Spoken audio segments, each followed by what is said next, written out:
प्रधानमंत्री नरेंद्र मोदी सामने खड़े होते हैं। उसी रात कैबिनेट कमेटी ऑन सिक्योरिटी की मीटिंग बुला ली जाती है। वासे ने उसे 50 लाख पाकिस्तानी रुपये दिए। ये घर सईद के घर से बेहद नजदीक था। रॉ के एजेंट नावेद के घर आने जाने लगे। नावेद के खाते में 15 करोड़ रुपए ट्रांसफर कर दिए जाते हैं। अफगानिस्तान से एक आदमी को चुपचाप पाकिस्तान लाया गया। धमाके की आवाज सुनते ही सईद पूरी तरह घबरा जाता है। नवंबर 2019 में प्रधानमंत्री आवास के बाहर सुरक्षा असाधारण रूप से कड़ी थी। आधी रात को एक गाड़ी अंदर दाखिल होती है। गाड़ी से उतरते हैं रॉ चीफ सामंत गोयल। उनके हाथ में एक मोटी फाइल होती है जिस पर लाल अक्षरों में लिखा होता है कॉन्फिडेंशियल। करीब 15 मिनट इंतजार के बाद कमरे का दरवाजा खुलता है। प्रधानमंत्री नरेंद्र मोदी सामने खड़े होते हैं और पूछते हैं कि इतनी रात को आने की क्या जरूरत पड़ गई। सामंत गोयल कहते हैं, सर, हमने हाफिज सईद को ढूंढ लिया है। हफीज सईद 26 नवंबर का मास्टरमाइंड जिसके वजह से मुंबई में की मासूम लोग मारे गए थे। हफीज सईद का नाम सुनकर प्रधानमंत्री ने तुरंत एक मीटिंग बुलाई। उसी रात कैबिनेट कमेटी ऑन सिक्योरिटी की मीटिंग बुला ली जाती है। टेबल पर प्रधानमंत्री नरेंद्र मोदी, गृह मंत्री, विदेश मंत्री, NSA अजीत डोभाल और रॉ चीफ सामंत गोयल मौजूद होते हैं। गोयल फाइल खोलते हैं और हाफिज सईद की तस्वीरें, वॉइस सैंपल और इंटेलिजेंस रिपोर्ट्स सामने रखते हैं। वो बताते हैं कि अब UN में गुहार लगाने या अमेरिका से पाकिस्तान पर दबाव बनाने का समय निकल चुका है। अब भारत को खुद ऑपरेशन करना होगा। जैसे ही ऑपरेशन शब्द सुनाई देता है, प्रधानमंत्री पूछते हैं कि ऑपरेशन से उनका क्या मतलब है। गोयल साफ शब्दों में जवाब देते हैं कि हाफिज सईद को पाकिस्तान में उसके ISI आकाओं के सामने मौत के घाट उतारा जाएगा। मीटिंग में बैठे अजीत डोभाल कुछ पल सोचते हैं और फिर कहते हैं कि सईद को मारने का इससे बेहतर मौका शायद दोबारा नहीं मिलेगा। ये कहते हुए वो प्रधानमंत्री की ओर देखते हैं और हल्के से सिर हिला देते हैं। कमरे में फिर सन्नाटा छा जाता है। कुछ सेकंड बाद प्रधानमंत्री मोदी कहते हैं कि ऑपरेशन को आगे बढ़ाया जाए। इसी पल 26/11 के बाद पहली बार एक अधूरी कसम ने आकार लेना शुरू किया। इसी कसम का नाम था ऑपरेशन अलविदा। रॉ के पास सिर्फ एक ठोस जानकारी थी, हफीज सईद की लोकेशन। लेकिन यही जानकारी सबसे बड़ी चुनौती भी थी। सईद को पाकिस्तान की जमीन पर जाकर खत्म करना आसान नहीं था। वो लाहौर के पॉश इलाके जोहार टाउन में रहता था, जहां उसकी सुरक्षा किसी किले से कम नहीं थी। 24 घंटे पाकिस्तान पुलिस की तैनाती, CCTV निगरानी और सीमित आवाजाही। सईद के घर तक पहुंचना लगभग नामुमकिन था। सीधे ऑपरेशन का मतलब था अंतर्राष्ट्रीय संकट। रॉ को समझ आ गया था कि अगर सीधा वार संभव नहीं है तो रास्ता अंदर से बनाना होगा। इसके लिए जरूरी था सईद के घर के बेहद पास एक सुरक्षित और भरोसेमंद लोकल बेस। ऐसा ठिकाना जो शक के दायरे में न आए लेकिन हर गतिविधि पर नजर रख सके। कहानी यहीं से एक अलग मोड़ लेती है। दिसंबर 2019, दुबई। नावेद नाम का एक पाकिस्तानी नागरिक पिछले 6 महीनों से दुबई की एक जेल में बंद था। वजह मामूली थी, एक छोटी सी चोरी। नावेद एक आम आदमी था, कोई आतंकी नहीं, कोई एजेंट नहीं।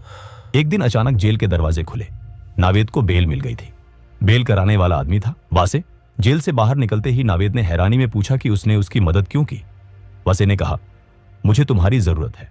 उसने बताया कि उसका कारोबार पाकिस्तान और दुबई दोनों जगह फैला है और उसे एक भरोसेमंद पार्टनर चाहिए। नावेद उलझन में था। वो जानता था कि ये ऑफर असामान्य है, लेकिन पैसों की सख्त जरूरत ने उसकी शंकाओं को दबा दिया। कुछ ही समय बाद वासे ने उसे 50 लाख पाकिस्तानी रुपये दिए। ये रकम नावेद के लिए जिंदगी बदल देने वाली थी। कुछ महीनों बाद नावेद पाकिस्तान लौट आया। यहीं से रॉ की योजना जमीन पर उतरने लगी। एक दिन वासे का फोन आया। निर्देश साफ थे, लाहौर के जौहर टाउन में एक घर किराए पर लेना है। नावेद ने बिना सवाल किए हाउस नंबर 120 किराए पर ले लिया।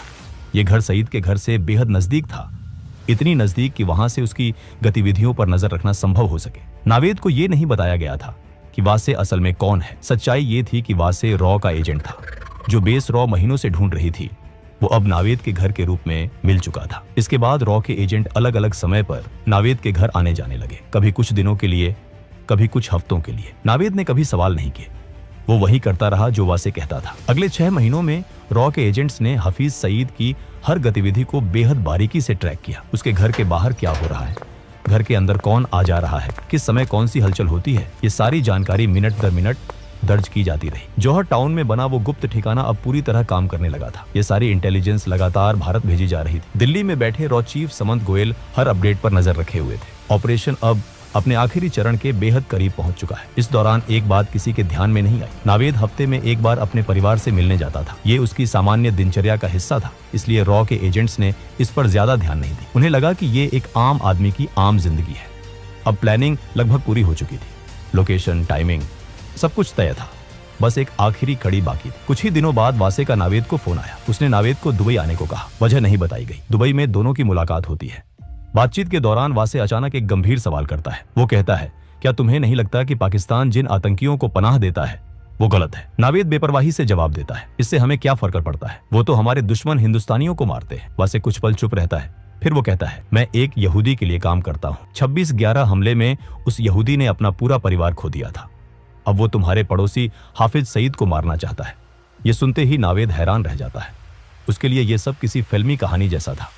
वासे आगे कहता है, मुझे सईद को मारने में तुम्हारी मदद चाहिए। नावेद को ये बात मजाक लगती है। वो साफ कहता है कि वो इसमें शामिल नहीं होगा, लेकिन वासे उसे एक और ऑफर देता है। अगर वो मदद करता है तो उसे अपने पूरे परिवार के साथ अमेरिका में बसाया जाएगा, साथ ही करोड़ों रुपये भी मिलेंगे। नावेद के सामने अब जिंदगी का सबसे बड़ा फैसला था। एक तरफ डर, दूसरी तरफ पैसों और सुरक्षित भविष्य का लालच। काफी देर सोचने के बाद आखिरकार नावेद हाँ कह देता है। इसके कुछ ही समय बाद नावेद के खाते में 15 करोड़ रुपए ट्रांसफर कर दिए जाते हैं। ये इस बात का संकेत था कि अब पीछे हटने का कोई रास्ता नहीं है। अब ऑपरेशन अलविदा अपने अंतिम मोड़ पर था। कई हफ्तों की गहन सोच विचार और जोखिम के आकलन के बाद रॉ एक निर्णायक नतीजे पर पहुंची। तय हुआ कि हाफिज सईद को कार बम के जरिए निशाना बनाया जाएगा। नावेद के घर में रह रहे रॉ के एजेंट्स ने चुपचाप एक काली टोयोटा कोरोला खरीदी। इसी गाड़ी के भीतर 300 किलो RDX भर दिया गया।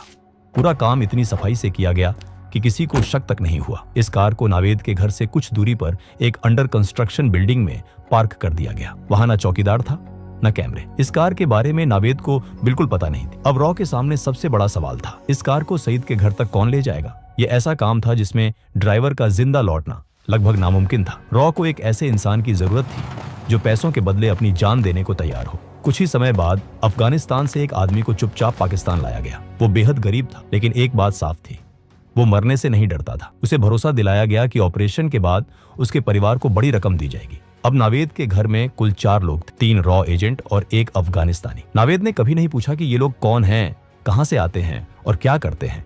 वो वही करता रहा जो उसे वासे कहता था। रॉ का प्लान अब तक बिना किसी रुकावट के आगे बढ़ रहा था, लेकिन हर ऑपरेशन में एक ऐसा पल आता है जहां सब कुछ अचानक बदल जाता है। 13 मई 2021 वासे, जो इस पूरे नेटवर्क की सबसे अहम कड़ी था, नई दिल्ली में अपने परिवार के साथ ईद मनाने आया हुआ था। त्योहार के बाद वो अगले ही दिन दुबई लौटने के लिए घर से निकलता है। रास्ते में अचानक उसे चक्कर आता है। वो संभल नहीं पाता और जमीन पर गिर पड़ता है। तुरंत उसे अस्पताल ले जाया जाता है। शुरुआती जांच में डॉक्टरों को पता चलता है कि वो कई दिनों से तेज बुखार से पीड़ित था। कोविड टेस्ट कराया जाता है, रिपोर्ट पॉजिटिव आती है।